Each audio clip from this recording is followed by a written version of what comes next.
So first, open Google and type Adobe Photoshop, then click the official Adobe Creative Cloud link. So choose your option. You can either start with a free trial or buy a subscription right away. So for beginners, let's click free trial first.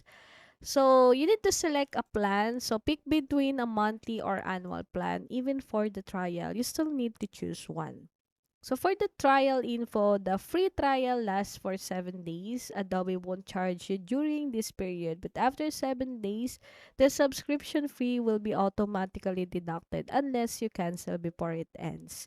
So for the payment method, just enter your payment details, credit, debit card, or PayPal. You can cancel anytime before the trial ends if you don't want to be charged. So just download the installer after that once your plan is set.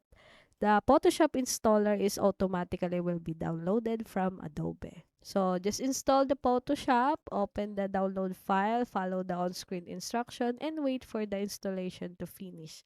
So pro tip, make sure your PC or Mac meets the minimum system requirements to avoid slow performance. And that's it.